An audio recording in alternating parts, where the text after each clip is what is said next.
Pay close attention. You can read as many books as you want, pay attention to every class, and tell yourself 1,000 times that you deserve love. But if you miss this one truth, the love you want will always feel like it's just out of reach. What I'm about to say isn't just another idea. It's the key, a discovery that most people miss even though it's right in front of them. Carl Jung wrote a lot about this idea, and it can change the way you connect to yourself and others in ways you never thought possible. You're here because you already feel like there's something more, something that's not quite there but is close enough to touch. Not only is it important to accept your shadow or find balance between your inner forces, but you also need to take what you've learned and change your life. By the end, you'll not only understand why love and connection have been so hard to find, but you'll also have a clear, doable plan to change everything about your relationships, starting with the one you have with yourself. This isn't just learning, it's a wake-up call. Before we go any further, write in the comments, "I am whole, I am love, and I attract what is in line with my highest self." This should be your affirmation of your worth and relationship with others. There is no chance in your relationships. The way people make you feel, whether truly loved or terribly unseen, is not random. It shows what you still need to work on in yourself. In the last few days, think of someone who made you feel strongly, whether it was sympathy or anger. That person isn't just someone who comes and goes from your life. They are a live mirror that shows you something you haven't said or thought about.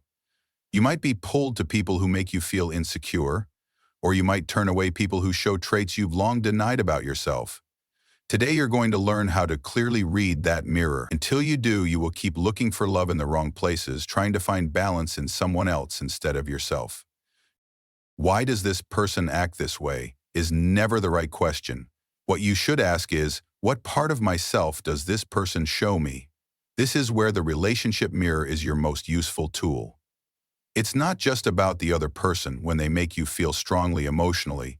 It's a mirror of your own hidden hurts and projections. Take a look at the patterns in your life. Are you drawn to the same kinds of people over and over, or do you avoid certain personalities over and over again?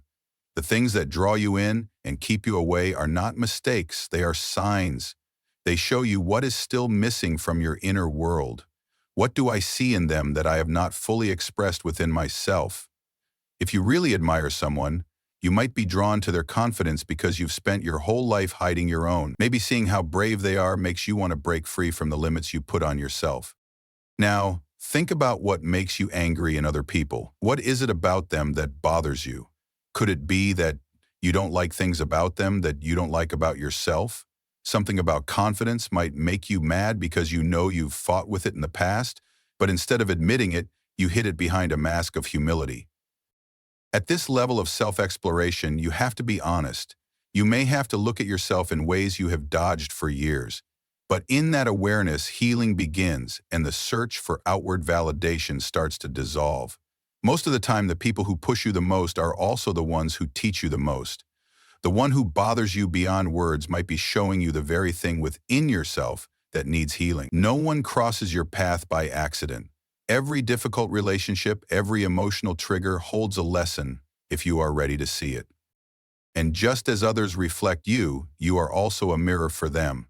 Once you know this, you won't take responses personally anymore. People who fight or react to you are often reacting to their own reflection. You start to understand.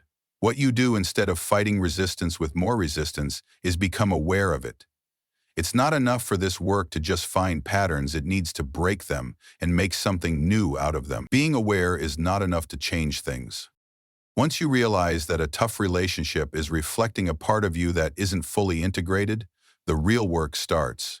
Healing through understanding instead of rejecting. Integration doesn't happen overnight. You have to be patient, ready to be uncomfortable, and able to watch your emotional responses as if you were watching a landscape unfold in front of you. Not with judgment, but with interest, as if you were finding an old truth about yourself that had been buried under years of conditioning. Over time, something very important takes place.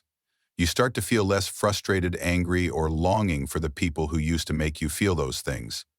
Things won't happen the same way they used to. This isn't because the world has changed, but because you have. Your relationships change without any effort on your part, they just do.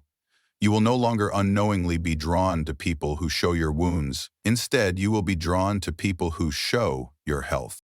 It will no longer feel like a desperate search for love. Instead, connection will come from a place of inner fullness, where love is no longer about making up for an absence, but about sharing an overflowing presence. This is the only place where real love can come from. When you love from a place of inner strength instead of a place of lack, your relationships stop being a way to feel validated and start being places where you can both grow. You stop looking for in other people what you won't see in yourself. And here lies the most difficult truth. What you reject within yourself is what constantly sabotages your ability to experience deep, meaningful love. You cannot receive love fully if you are unwilling to accept all parts of yourself. To fight against a part of yourself is to go against the very core of who you are. Think about the things you don't like about yourself, the traits you deny, the feelings you hold back, and the parts of your personality you try to hide from other people and even from yourself. This is your shadow, and until you recognize it, it will keep showing up in the outside world, changing how you deal with others and how you connect with them.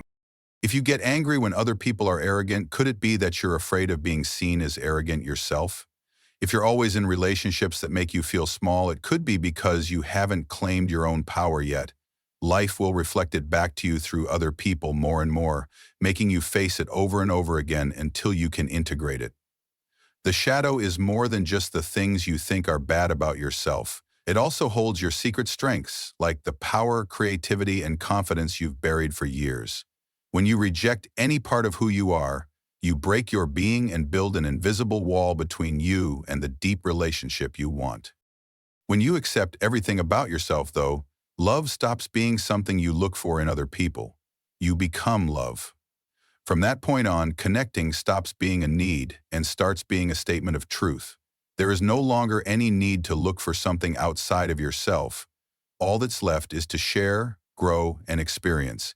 This breaking up is what makes us look for in other people what we won't say about ourselves. Be more aware of yourself the next time you strongly judge someone, because they are holding up a mirror.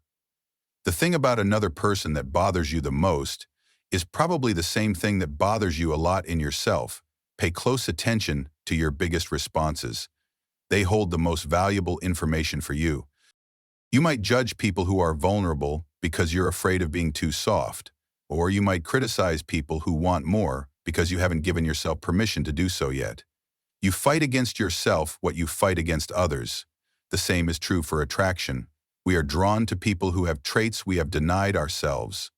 Ask yourself, have I silenced my own voice? If you keep choosing partners who need saving, could it be that you are putting your own need for care onto them? Our subconscious habits form our relationships far more than our conscious wants. You might be afraid of being left alone, so you push people away before they can leave. You may fear losing control, so you fight even the most well-intended acts of closeness.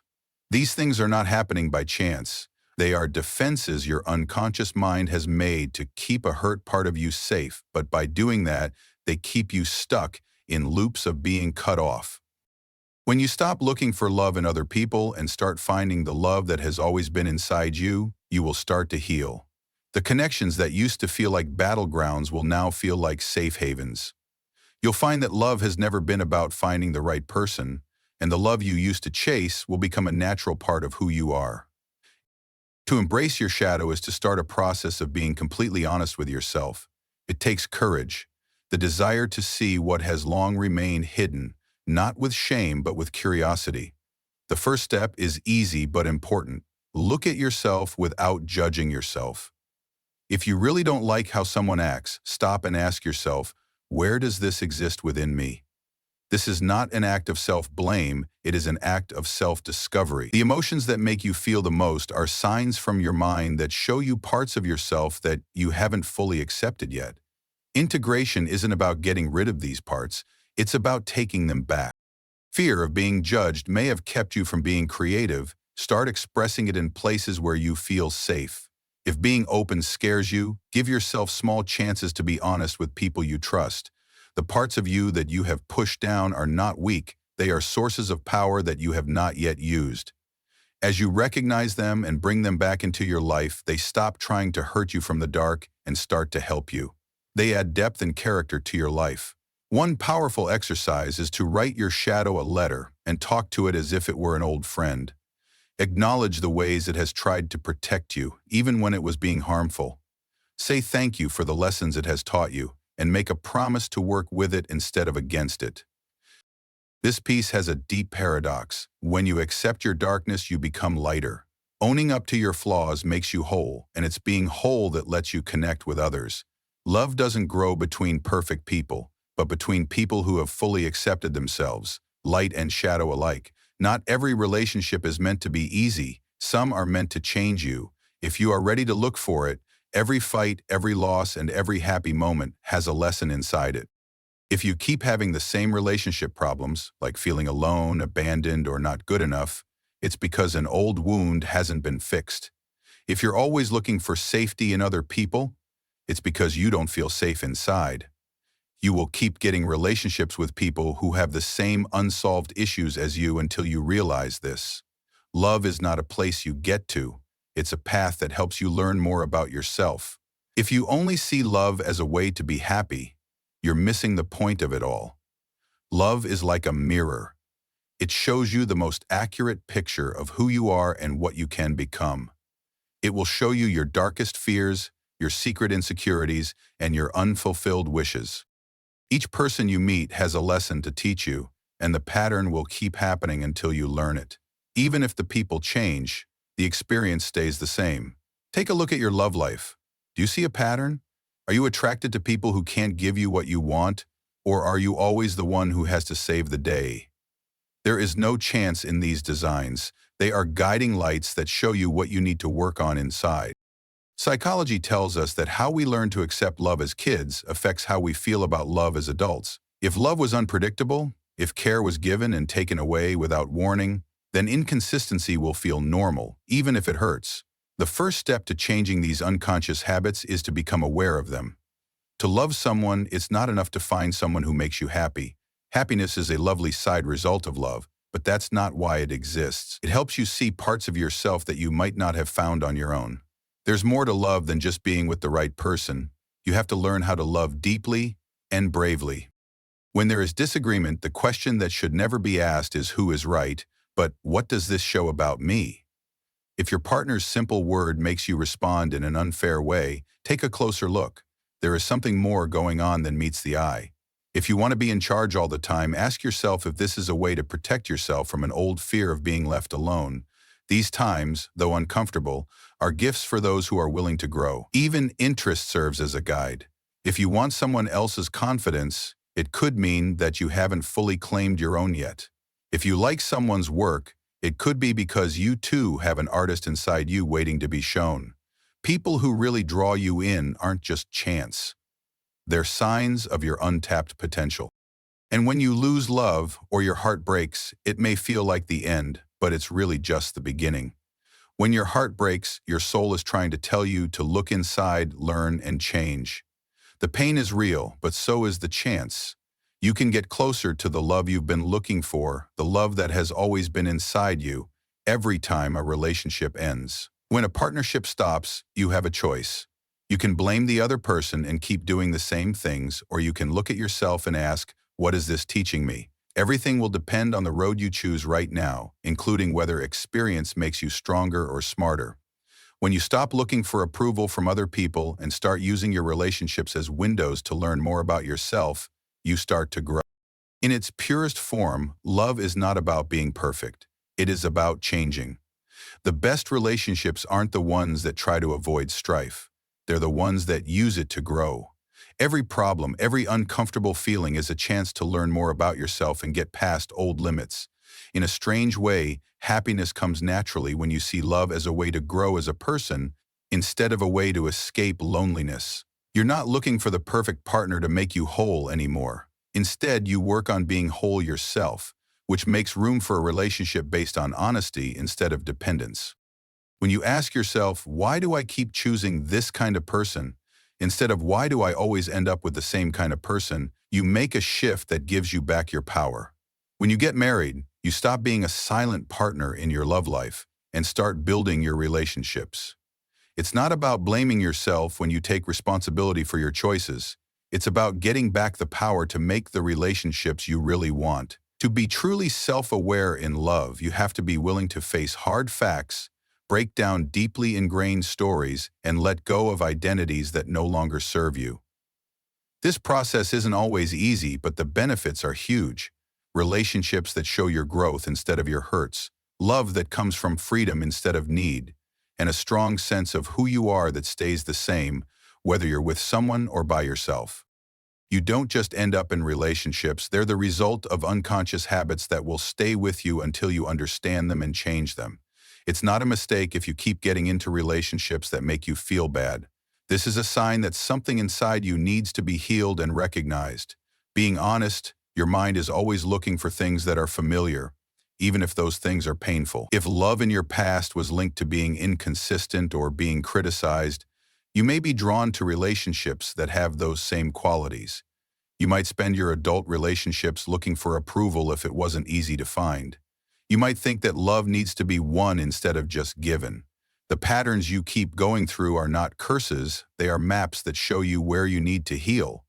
Why does this always happen to me is not the question. The question is, what belief in me keeps attracting this experience? Relationship habits that aren't healthy work with almost scientific accuracy. Even though the names and faces change, the basic relationships feel very much the same. Lucky or unlucky luck has nothing to do with this. Your choices are affected by training deep down in ways you can't see yet. Your habits of relationships were set up long before you were aware of them being wrong. If love was given conditionally in your childhood, you may now feel driven to show your worth in every relationship. If connection was uncertain, you might now find comfort in being emotionally unstable and mistake it for love. It is possible for the mind to be pulled to something that is dangerous. Deep self-examination is the first step in making these processes. Look at your relationship past like you're watching a movie. What are the themes that keep coming up? Do you always draw people who are mentally unavailable? Do you ever feel like no one sees or values you? Does being in relationships drain you and make you lose your sense of who you are? These patterns are not random. They are signs that lead straight to the wounds that haven't been healed. Most of the time, the relationships that make you the angstiest show you what you really think about love and your own worth. A limited belief is what every bad pattern is built on. If you keep getting lied to, ask yourself, do I secretly think that loyalty is something I am not worthy of? If you feel like your relationships are controlling you, think about whether you have accepted the idea that you can't run your own life. Although you may not be aware of it, the ideas you hold shape your experiences in ways that you do not plan. Until you face and change these core beliefs, they will keep showing up in the outside world, making your partners and the situations you draw stronger. Changing the people around you won't help you get better. Changing how you relate to yourself is what will. When you change your inner world, the outside world changes too. The people who used to make you feel attracted to them will no longer do so. You will no longer need the love you used to seek. Instead, you will find a relationship based on something much stronger: wholeness. Neuroscience has shown that the patterns you repeat in relationships are not just mental, they are built into the way your brain works.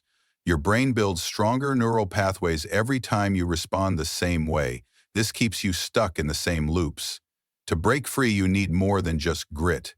You need to consciously change the way your mind works. This starts with being aware. Watch out for times when your feelings get the best of you, like when a simple delay makes you afraid of being left alone, or when a harmless comment about how you look makes you feel very insecure. These responses are not random. They show wounds that haven't healed yet. When you take responsibility for your habits, you start to change. That doesn't mean you should blame others or yourself.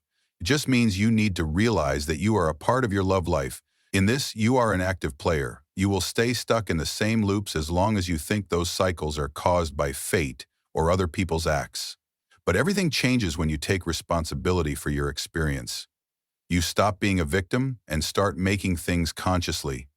You already have the power to change, you just need to take it back.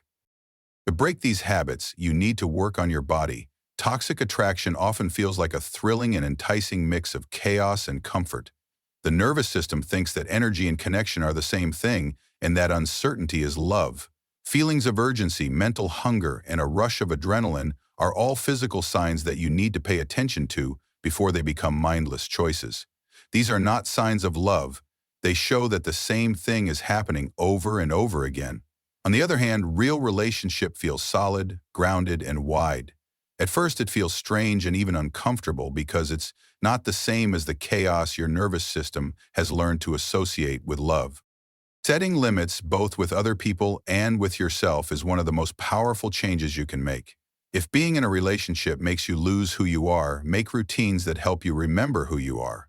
If the people you fall for often drain you, make a list of the things you will not stand for. Setting limits isn't a wall, it's a way to love yourself. They break the loop of giving up on yourself and make room for something better to grow. When you are brave enough to choose something new, like moving toward relationships that bring peace instead of drama, even if peace makes you feel uneasy at first, that's when you grow. It doesn't happen all at once. Breaking habits is a process that lasts a lifetime. You will fall back into old habits sometimes, and things will happen that will make you want to go back to what you know. But every time you make a different choice, you make new brain paths stronger. Your brain is set up to handle change, so science is on your side. Every move you make changes the way your relationships work. Being aware is the goal, not being perfect. When your unconscious training is gone, you can love without being forced to. You can love from a place of truth. So love is no longer something you look for, it's something you make. The most important change is this: love is not something outside of you that finds you by accident. You don't have to work for it or wait for it. It's a force that comes from inside you. You can't get love from someone else. That thought is just a trick that keeps you dependent. If you think you have to receive love to feel it, you will always feel like you don't have enough. You will look for a long time trying to fill a vessel with holes, but you will never find the source of love. It was always inside you. This change is a big deal. Being able to love yourself is enough. You don't have to do better, look different, or show other people how valuable you are. You are born with self-love. It's not a reward for being perfect. Take down the ideas that tell you otherwise, and you'll be able to fully accept yourself. And in a world that teaches you to judge your worth by what you've done, how you look, or how much work you've done, deciding to love yourself, no matter what, is an act of resistance. Your partnerships change as your love for yourself grows. You no longer go to other people in need, thinking that they will make you whole. Instead, you come from a place of being whole and bring love instead of looking for it. Stop trying to hold on to. You become more open to real relationship when you feel validated. It's funny how love comes to you more when you don't need it. It's not your scars that draw people to you. It's your self-worth. You don't choose partners who show your fears. You choose partners who meet you in all of your glory. Everything changes when you move from lack to wholeness. Attraction is driven by deep-seated hurts when you are not in touch with yourself. You chase after people who make you feel good about your deepest fears, because you think their support is love. Attraction is no longer an addiction, though, when you love yourself. It's a connection. People who understand your growth are more likely to attract you than people who repeat your pain. What you may not know is that self-love is not the same thing as selfishness. True vanity comes from feeling insecure and trying too hard to fill a hole inside, though real self-love only comes from accepting yourself as you are, seeing your light and dark, and being open to them both.